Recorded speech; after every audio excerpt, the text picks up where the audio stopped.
The buzzing of my phone pulled me from my paperwork, the screen lighting up with an unknown number.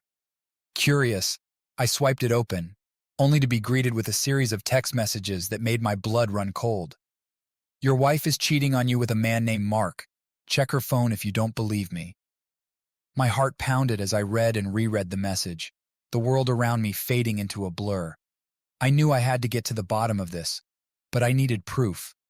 The truth, no matter how painful, was the only way forward. I was at my office, a quiet corner of the city where I ran my private investigation firm. My skills in uncovering secrets and piecing together the truth had been honed over years of work. I had always thought of myself as a meticulous, rational man, capable of handling any situation with calm and precision. But nothing could have prepared me for this. My wife Amanda, the woman I had loved and trusted for years, was being accused of infidelity. The words on the screen were a knife to the heart, and I knew that the only way to ease the pain was to find out the truth. I couldn't concentrate on my work anymore. The thought of Amanda with another man, especially one named Mark, gnawed at my insides. I needed to act quickly and discreetly. Confronting her without solid evidence could lead to denials and lies, and I couldn't bear the thought of living in uncertainty. I decided to use my skills to gather the proof I needed. I left the office earlier than usual, my mind racing with plans. I would start by checking her phone, as the message had suggested. If Amanda was indeed unfaithful, there would be some trace of it there. She was always careful with her phone, keeping it close and rarely leaving it unattended. But tonight, I would find a way. When I got home, Amanda was in the kitchen, preparing dinner. She smiled at me, a warm, welcoming smile that I had seen 1,000 times. But tonight it felt different, almost deceptive. I kissed her cheek and forced a smile in return, my mind already formulating a plan. I needed to get my hands on her phone without arousing suspicion. "Hey, hon, how was your day?" she asked, her voice sweet and casual. "Busy, as usual," I replied, trying to keep my tone light. "I have to finish a few things for a client, so I'll be in the study for a while. Do you mind if I borrow your phone charger? Mine's acting up again." "Of course. It's in the bedroom. Help yourself," she said, turning back to the stove. I made my way to our bedroom, my heart pounding in my chest. Her phone was on the nightstand, and I quickly grabbed it, plugging it into the charger. I knew her passcode, a simple combination of our anniversary date, and unlocked the device. My hands trembled as I navigated through her messages and emails. There it was, a series of messages from a contact named M, with exchanges that made my stomach churn. They spoke in codes and innuendos, but the meaning was clear. M was Mark, and they were arranging secret meetings, discussing moments that had happened, and planning more. I felt a wave of nausea as the reality of the situation hit me. My wife was cheating on me. I took screenshots of the messages and sent them to my own phone. I needed to have a record, something tangible that I could refer to when the time came to confront her. I returned her phone to the nightstand and took a deep breath, trying to steady myself. This was only the beginning. I needed more evidence, something irrefutable. Over the next few days, I discreetly followed Amanda using the skills I had honed as a private investigator. I installed a GPS tracker on her car and set up hidden cameras around our home. I hacked into her email account and social media, looking for any clues that would give me a fuller picture of her betrayal. It didn't take long to gather the evidence I needed. Amanda was meeting Mark during lunch breaks, at hotels, and even at our home when I was away on business. The depth of her deception was staggering. They exchanged intimate messages, photos, and even videos. The more I uncovered, the more my heart broke. I felt a mixture of anger, sadness, and betrayal that I had never experienced before. One evening, I followed her to a hotel, staying a safe distance behind. I watched as she parked her car and went inside, my stomach in knots. I waited for a few minutes before entering the lobby, my heart pounding in my chest. I had already booked a room for myself under a different name, so I headed to the front desk to check in. "Good evening, sir. How can I help you?" the receptionist asked, smiling politely. "I have a reservation under John Smith," I replied, using the alias I had chosen. She typed into the computer and handed me a keycard. "Room 315. Enjoy your stay, Mr. Smith." I thanked her and made my way to the elevator, my mind racing. I needed to find out which room Amanda and Mark were in. I knew it was risky, but I had come this far, and I wasn't about to back down now. I headed to the third floor and began walking down the hallway, listening carefully at each door. When I reached room 321, I heard voices. I recognized Amanda's laugh, a sound that used to bring me joy, but now filled me with anger. I took out my phone and recorded the conversation, capturing their intimate exchange. I couldn't hear every word, but it was enough to confirm what I already knew. My wife was in that room with another man, betraying our marriage vows. I felt a surge of anger and hurt, but I kept my emotions in check. This was not the time for confrontation. I returned to my room and reviewed the recording, my hands shaking. It was undeniable proof of her infidelity. I knew I had enough to confront her, but I wanted to be absolutely sure I had everything. I needed to understand the full extent of her betrayal, to see how deep this deception went. Over the next few days, I continued to gather evidence. I hacked into her email and found messages that were even more explicit, detailing their plans and their feelings for each other. I discovered that Mark was a coworker, someone she had been working with for years. It made sense now. The late nights at the office, the business trips, all those times she had told me she was working late, she was with him. I found out more about Mark, too. He was married with 2 kids. He had been embezzling money from their company, and Amanda was unwittingly involved. She had been helping him with the books, thinking she was just doing her job. The realization that she was caught up in something far bigger than just an affair hit me hard. She was in danger, and she didn't even know it.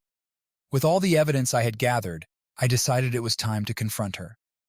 I couldn't live in this shadow of betrayal any longer. I waited until we were alone at home one evening, the house quiet and still. I sat her down in the living room, my heart heavy with what I was about to do. "Amanda, we need to talk," I said, my voice steady but filled with emotion. She looked at me, a mixture of confusion and concern on her face. "What's wrong, John?" I took a deep breath and handed her my phone, showing her the screenshots of the messages, the photos, and the videos. "I know everything," I said quietly. "I know about you and Mark." Her face went pale and she stared at the screen in shock. "John, don't," I interrupted, my voice firm. "I don't want to hear excuses. I've seen it all, Amanda. I know what you've been doing behind my back." Tears filled her eyes, and she looked down, unable to meet my gaze. "I'm so sorry," she whispered. "I never meant to hurt you."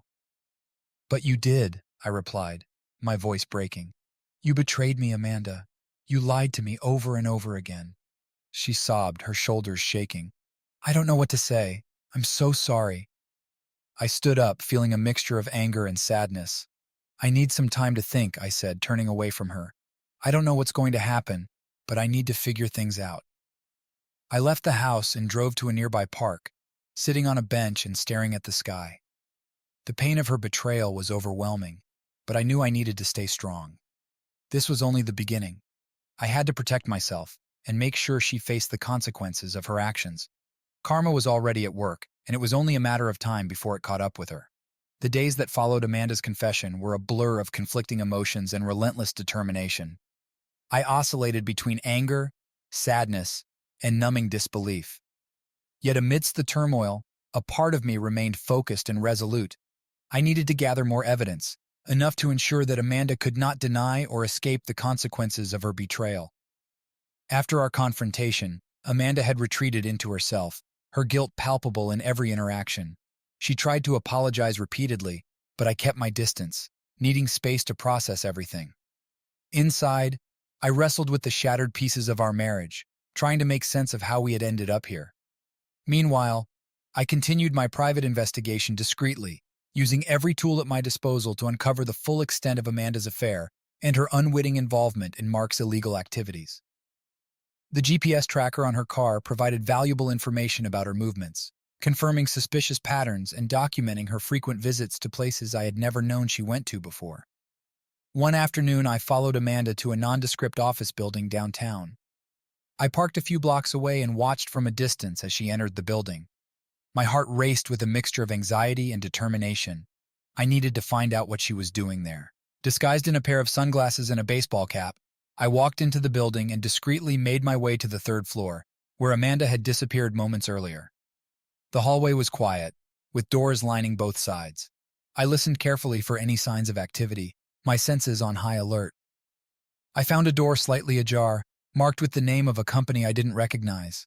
I peeked inside cautiously, my heart pounding in my chest. The room was empty, with desks cluttered with papers and computer screens glowing softly in the dim light. I spotted a file cabinet against the far wall and walked over to it, my curiosity overpowering my caution. I opened the top drawer and began sifting through the files, my eyes scanning the labels for anything that might be relevant. Most of the documents were mundane: invoices, receipts, client lists. But then, buried beneath a stack of paperwork, I found what I was looking for: a folder labeled Project Phoenix.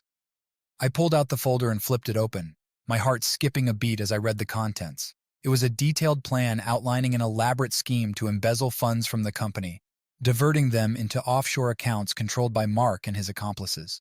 The scale of the operation was staggering, involving millions of dollars and multiple layers of deception.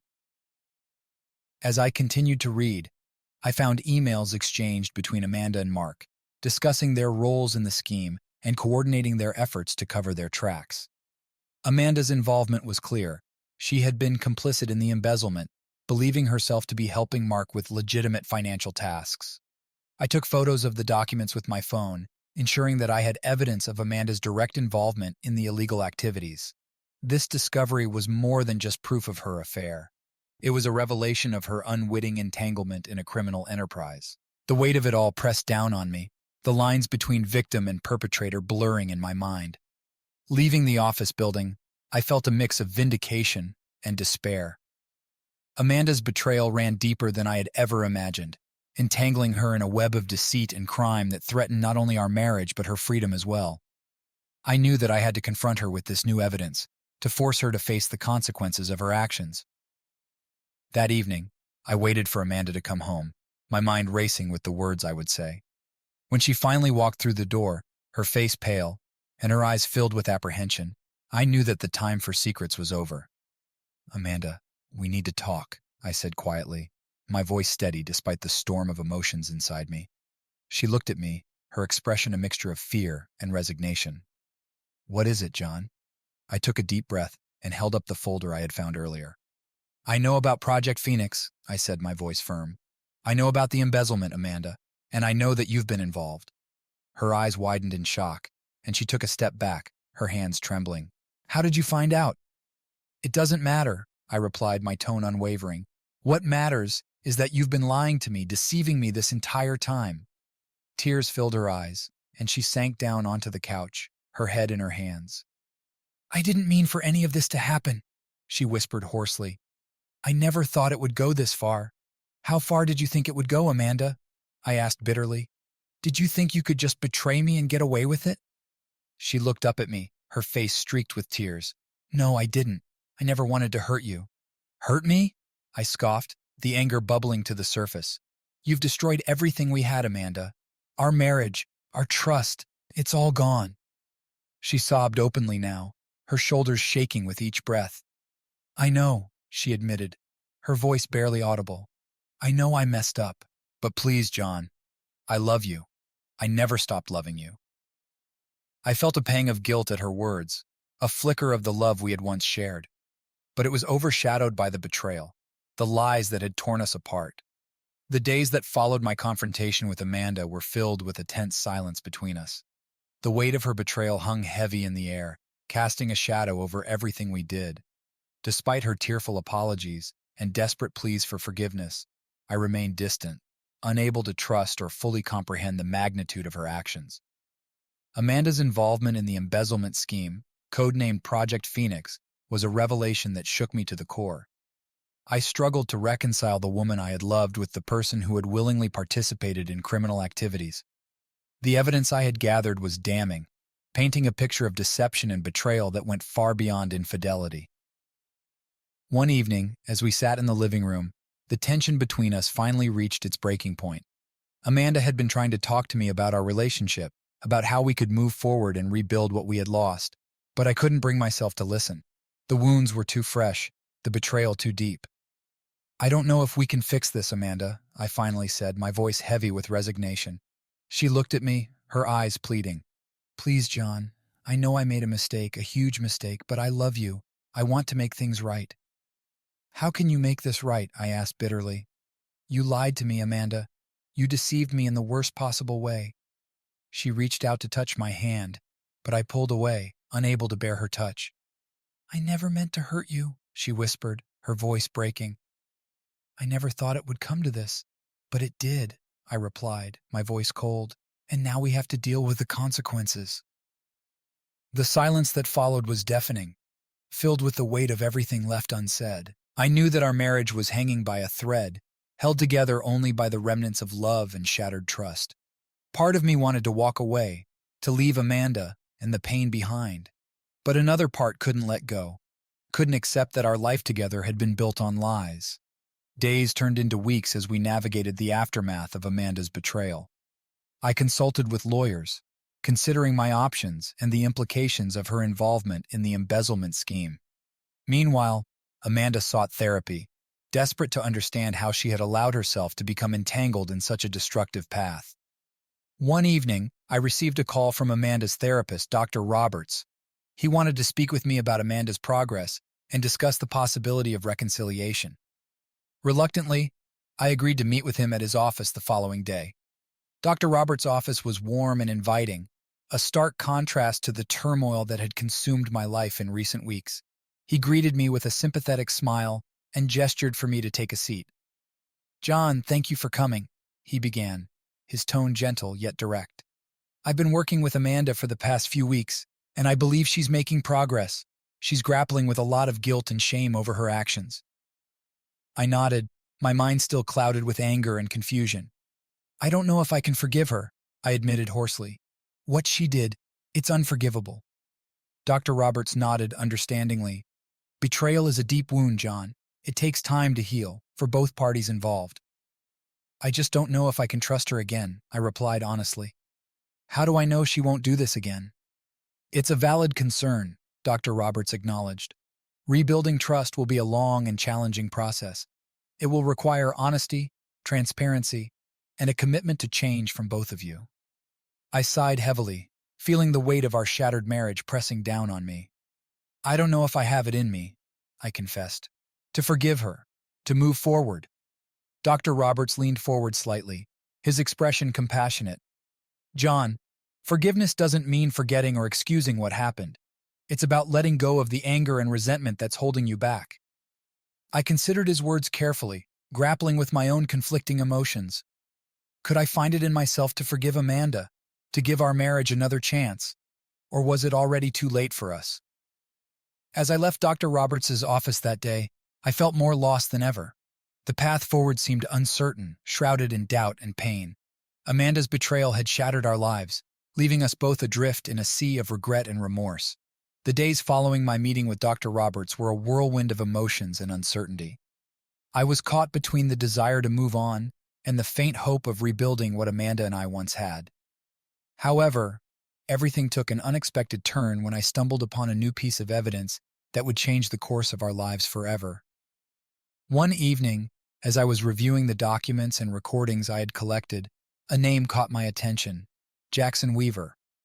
He was mentioned in several emails between Amanda and Mark, but I hadn't paid much attention to him before. Intrigued, I decided to dig deeper into his involvement. Jackson Weaver was a senior executive at the company where Amanda and Mark worked.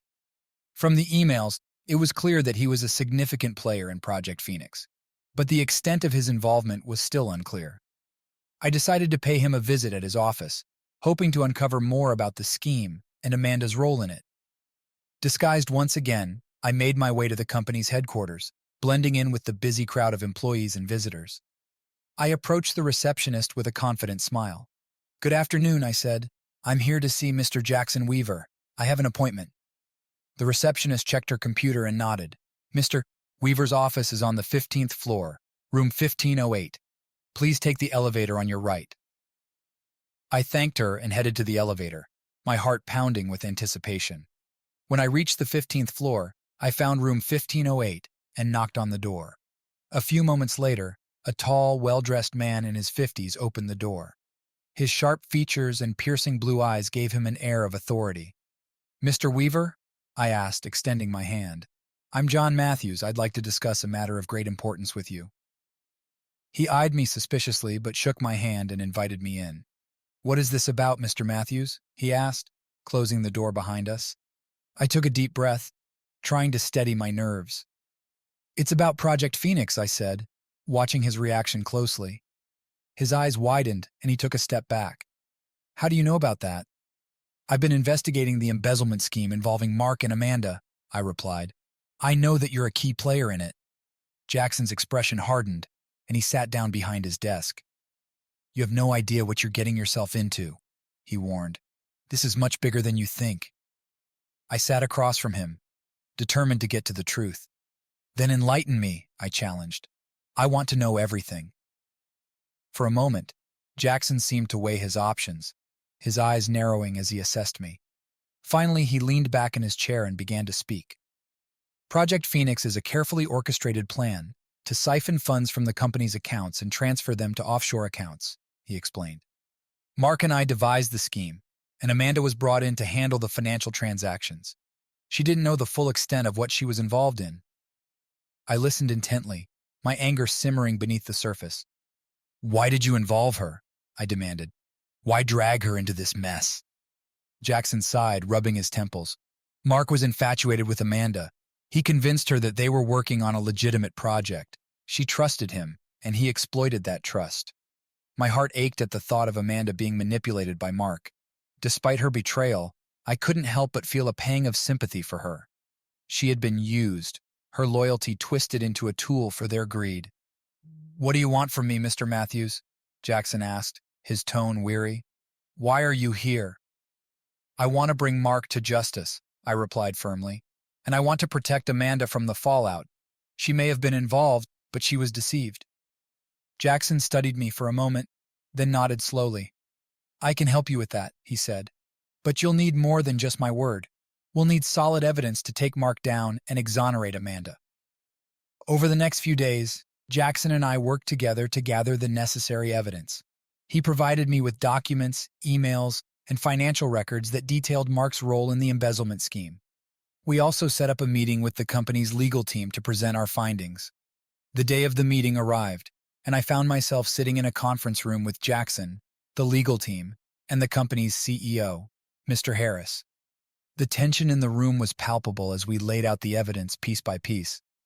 "As you can see," Jackson concluded, "Mark is the mastermind behind Project Phoenix. Amanda was a pawn in his game, unaware of the true nature of their actions." Mr. Harris looked grim, his eyes flicking between Jackson and me. "This is a serious matter," he said. "We will conduct a thorough investigation and take appropriate action against Mark. As for Amanda, we'll need to assess her involvement and determine the best course of action." I nodded, feeling a sense of relief wash over me. It wasn't a definitive resolution, but it was a step in the right direction. Amanda's fate was still uncertain, but at least she had a chance to clear her name. That evening I returned home, exhausted but hopeful. Amanda was waiting for me, her eyes filled with anxiety and remorse. "How did it go?" she asked quietly. I sat down beside her, taking her hand in mine. "We presented the evidence to the company's legal team," I said. "They're going to investigate and take action against Mark. Your involvement is still under review, but we have a chance to prove that you were deceived." Tears welled up in her eyes, and she hugged me tightly. "Thank you, John," she whispered. "I don't deserve your help after everything I've done." I held her close, feeling a mixture of emotions. "We'll get through this, Amanda," I said softly. "Together." As we sat there holding each other, I realized that this unexpected twist had brought us closer in a strange way. The betrayal and pain were still there, but so was the hope for a new beginning. The road ahead would be long and difficult, but for the first time in weeks, I felt a glimmer of optimism. The journey to rebuild our lives had just begun. The aftermath of our meeting with the company's legal team left me with a mix of relief and apprehension. While we had presented compelling evidence against Mark and shed light on Amanda's unwitting involvement, the road ahead was far from certain. The looming legal battle would determine not only Mark's fate, but also Amanda's standing in the company and our future together. Days turned into weeks as we waited for the company's investigation to unfold. During this time, Amanda and I focused on rebuilding some semblance of normalcy in our lives. She continued attending therapy sessions, grappling with the guilt and shame of her actions. I, on the other hand, juggled work with consultations with lawyers, preparing for the legal challenges ahead. One evening, as I sat in my home office reviewing the latest developments in the case, my phone buzzed with a message from Jackson Weaver. He had been keeping me updated on any new information that surfaced regarding Mark's activities and their legal implications. "John, we need to talk. Meet me at my office tomorrow morning. Urgent." His message was brief but filled with urgency. I wondered what new twist had surfaced in our battle against Mark. The next morning, I arrived at Jackson's office promptly at 9 a.m. He greeted me with a grim expression, his usual air of confidence replaced by concern. "John, thanks for coming," Jackson said as he ushered me into his office. "Sit down, we've got a problem." I took a seat across from him, my heart sinking at his words. "What's happened?" Jackson sighed heavily, rubbing his temples. "Mark has caught wind of our investigation," he explained. "He's trying to cover his tracks and discredit our evidence." My stomach churned with dread. "How did he find out?" "I'm not sure," Jackson admitted. "But he's been reaching out to key people within the company, trying to spin the narrative in his favor. He's claiming that Amanda was fully aware of the embezzlement scheme and willingly participated." Anger surged within me, threatening to boil over. "That's not true," I insisted vehemently. "Amanda was deceived. She had no idea what Mark and his accomplices were really up to." "I know," Jackson replied calmly, "but we need to counter his claims with solid evidence. Otherwise, Amanda's reputation and our case against Mark will be compromised." I nodded grimly, my mind racing with the implications of Mark's preemptive strike. "What can we do?" "We need to gather more evidence," Jackson said decisively. "Concrete proof of Mark's direct involvement and Amanda's innocence. We can't afford to lose this battle." Over the next few days, Jackson and I worked tirelessly to strengthen our case. We reviewed financial records, analyzed email exchanges, and interviewed potential witnesses who might have knowledge of Mark's activities. Each piece of evidence we uncovered painted a clearer picture of the elaborate scheme orchestrated by Mark. One afternoon, while poring over a stack of documents in my office, I stumbled upon a crucial email thread between Mark and one of his associates. The emails detailed the transfer of funds from the company's accounts to offshore banks, directly implicating Mark in the embezzlement scheme.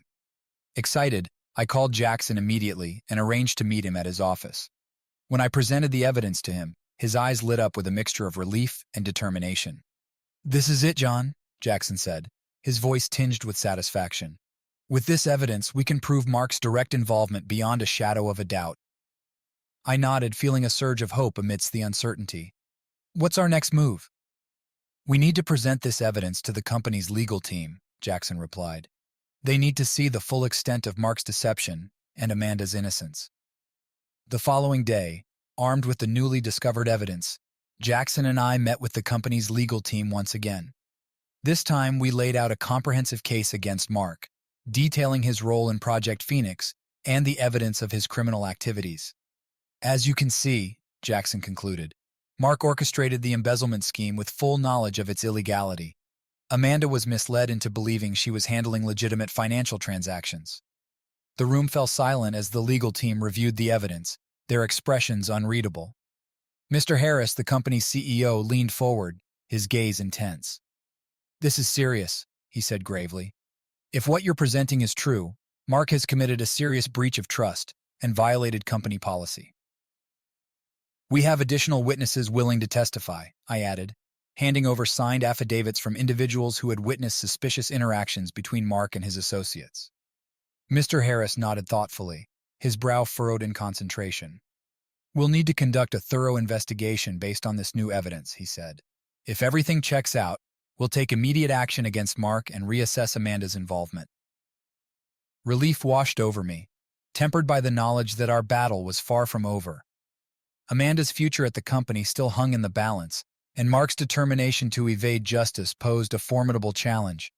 As we left the meeting, Jackson clapped me on the shoulder, a rare smile crossing his face.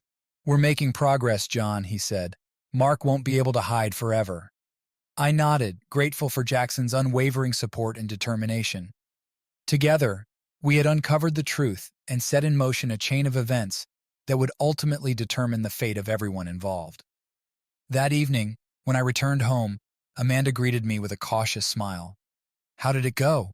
she asked anxiously. I took her hands in mine, relief flooding through me.